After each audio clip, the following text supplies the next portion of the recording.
What is geothermal energy? It's predominantly the heat from the core of the Earth radiating out and coming to the surface. And then in addition, there's also some heat from radioactive decay of some elements in the crust. And that's pretty much the sum of geothermal energy. Not all the energy, the heat comes out of the crust equally. It's not distributed equally. And it tends to come out most at the boundaries of the tectonic plates around the Earth. And this is because these are places where there's a lot of magma, a lot of molten rock in the shallow subsurface.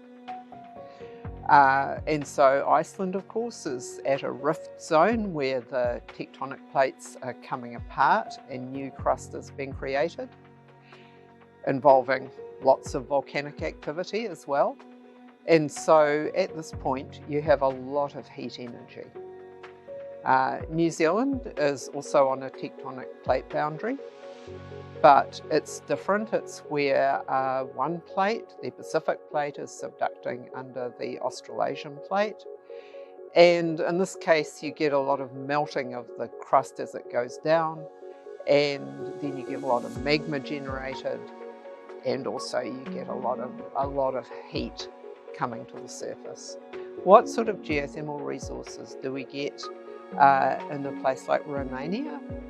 So these sort of resources are associated with sedimentary basins. And if you think about it, a basin is where the rocks are a little bit lower than the surrounding surface of the Earth. And that's because the crust is a little bit thinner in these places, and hence it's a bit closer to the hot rock underneath the crust. So it's warm, in other words. And then the sediments can act as a blanket, like a thermal blanket, and you can get some very warm aquifers in sedimentary basins. How do we classify geothermal resources?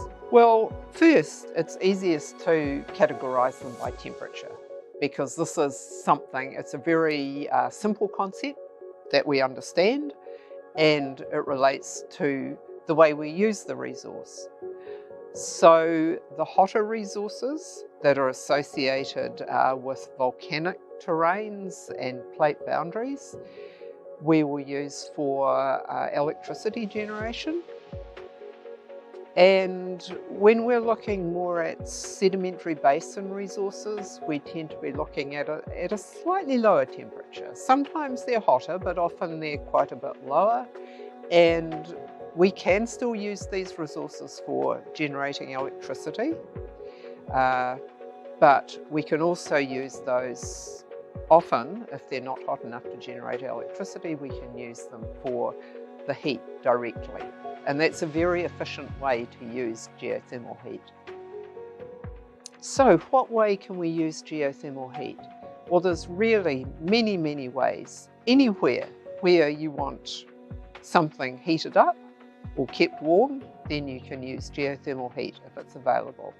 So for instance, in Iceland, 90% of the buildings or the heat requirement for building heating is from geothermal heat.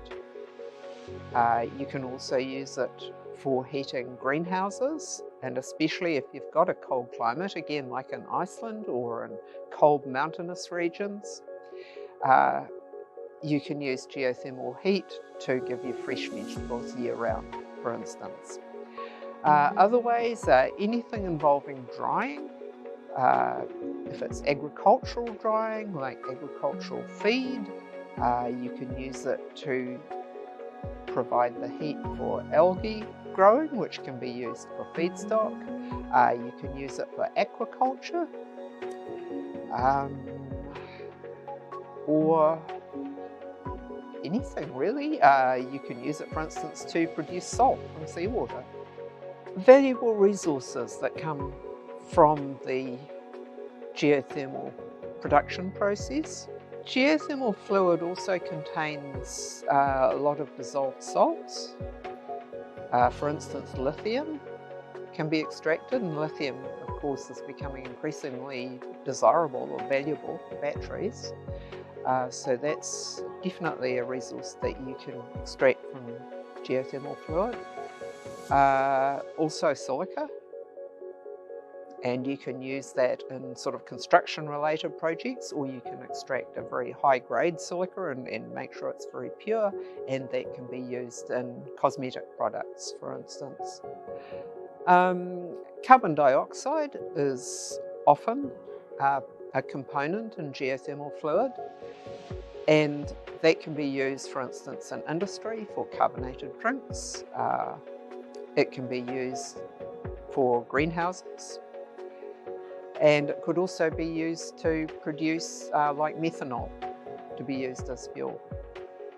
Of course, we have to mention here, geothermal projects are also looking more and more to re-injecting carbon dioxide or sequestering it rather than discharging it to the atmosphere.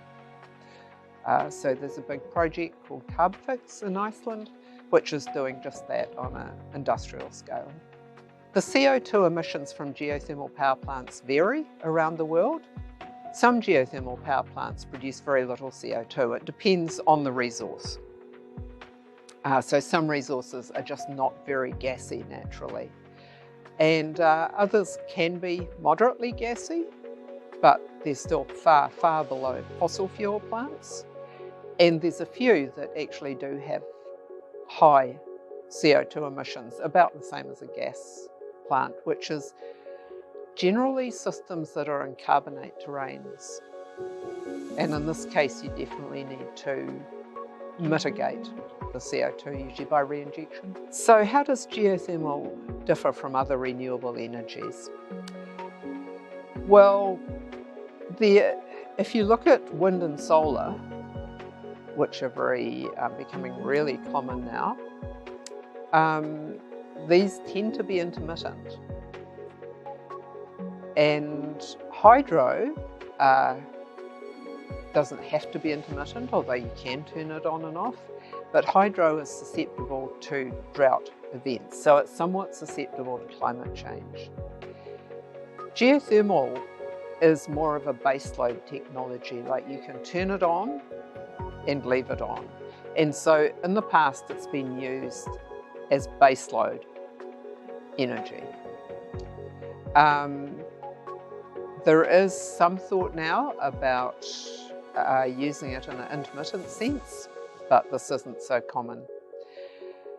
And the other thing is that it's not so affected in the short term by climate events like drought, because it gets the fluid from like 2 or 3 kilometres depth. The other way that geothermal is different from other renewable energies is in the nature of the jobs it requires, essentially. Most of the other renewable technologies are designed and operated by engineers. So geothermal, because it's an earth resource, it requires earth scientists to explore the resource. It requires geologists to map the structure of the surrounding area and the resource at depth. It requires geochemists to understand the fluid chemistry and the fluid rock interaction, the way the fluid reacts with the minerals in the rock. It requires geophysicists to understand what's happening at depth before you drill. And then because you're looking at a natural resource that you can see at the surface and that's really very beautiful, you need environmental scientists to monitor and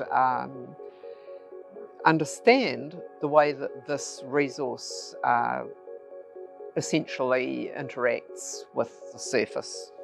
You've got to drill, so you need drilling engineers, you need reservoir engineers to understand how the resource is going to react at depth.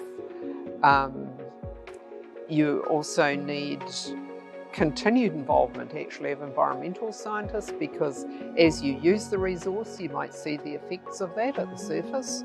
So you want to know how this is going to happen and you know how you quantify this. And then during the entire production process you need of course engineers to deal with the surface plant, and reservoir engineers to deal with the subsurface, and then scientists to also monitor just the fluids, the changes in the subsurface geophysical parameters, and geologists to target new wells. And you just need basically an army of people. Is geothermal energy sustainable? That's a good question. And it depends a little bit on the timescale that you're looking at.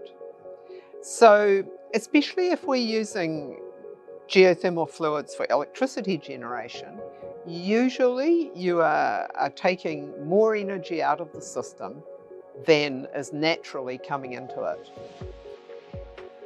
And what you might do actually is by sucking this fluid out, you might actually suck in more hot recharge into the system. And this has been known to happen in some cases. In other cases, not so much. And what you're doing is you're actually taking energy out of the system. If you look at what happens in the long term, if you turn off the wells after 30 years, say, then the system will naturally recharge itself back to some steady state. So the system will recover in the long term. In the short term, sure, you may take out more energy than is coming in. The whole point of the thing is that it's okay to use the system to generate energy that you require for a healthy society that's clean, but it's better to leave some for future generations. So in general, the industry does not like going in and just like sucking everything out of the system. That's considered really bad. What you do is you take enough for your needs, but you leave some for future generations.